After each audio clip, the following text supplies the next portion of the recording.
Sometimes I like to play a game quickly or use little tricks and advanced techniques, but I've never completed a full speedrun.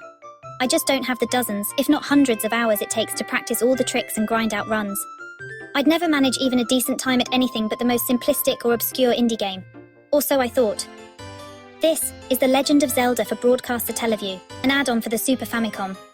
It's based on Zelda 1, but it was broadcast over satellite for 1 hour each week in Japan, with timed events set to orchestral music and live narration.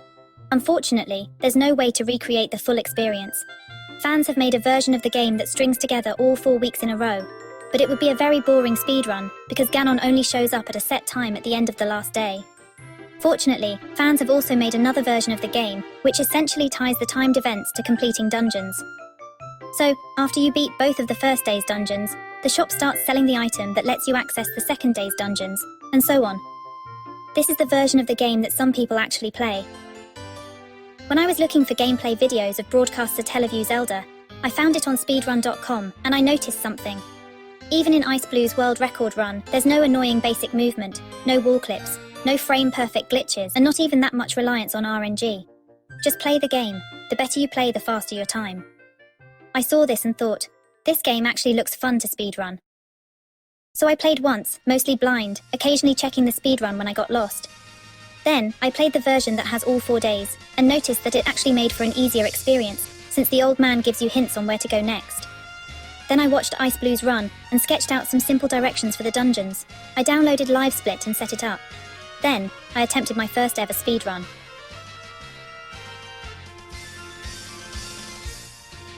I mostly followed the route I saw other runners take. I don't know the drop tables, so I just killed blue enemies when I needed bombs. I also took the time to grab heart containers that were close to the route, because I wanted to avoid dying when possible. I finished with a time of 1 hour 47 seconds, which would put me comfortably in last place on the leaderboard.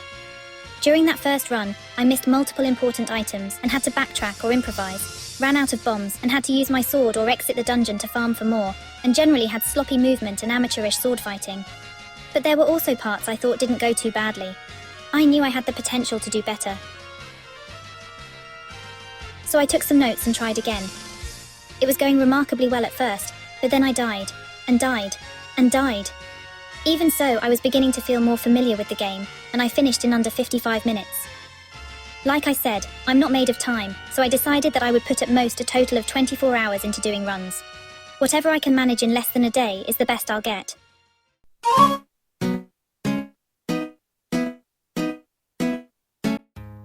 "54 minutes.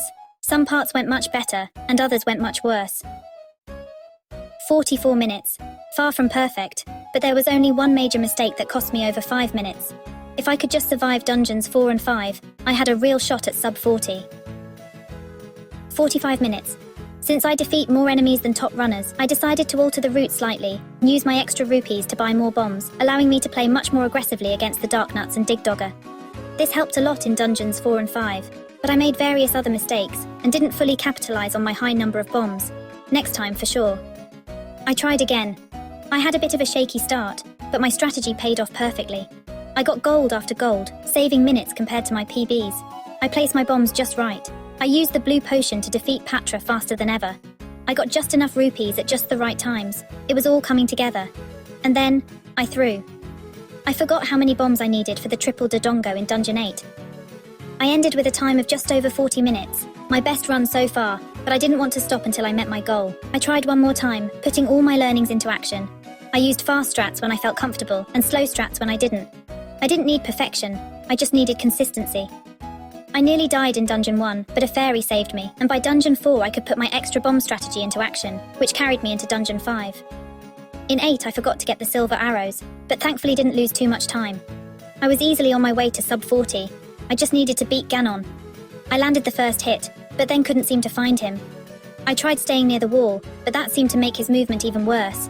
I was fighting offensively without any regard to my safety, which nearly spelt my demise. But thanks to the potion, I managed to earn myself a time of 37:33. I was happy with that time. It was still last place on the leaderboard, but after just 6 hours of runs, I had come within 10 minutes of the world record and played fairly competently for over half an hour straight. But to break out of my spot here, I would need to save almost 4 more minutes, which would be very difficult, especially with my current route. The extra bombs and heart containers were a crutch, but I knew that without them, I would die far more often.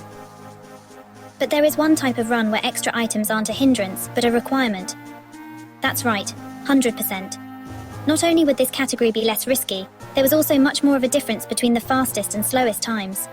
I could even become top 5, I thought.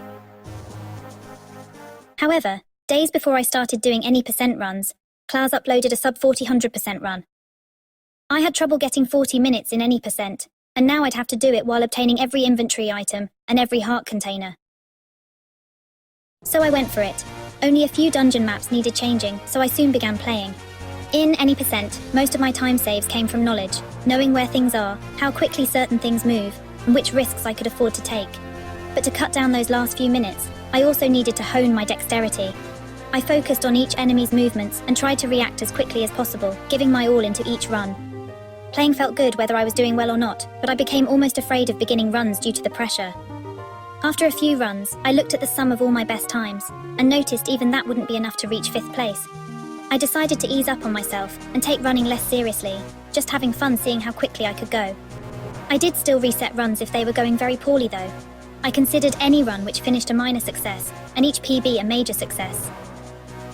Eventually I began taking more risks, bringing fewer bombs into dungeons and remaining at lower health when it would save time. I had given up on top 5, but as I saw more and more time saves, I became intensely curious to see what I was capable of. After a little trial and error, I found myself on a pace which could even finish below 39 minutes. It wasn't even a particularly clean run, but the way I chose to play was just right for my skill level. After 19 hours of total recordings, I finished my 100% run in 39 minutes 23 seconds, placing me 4th in the world.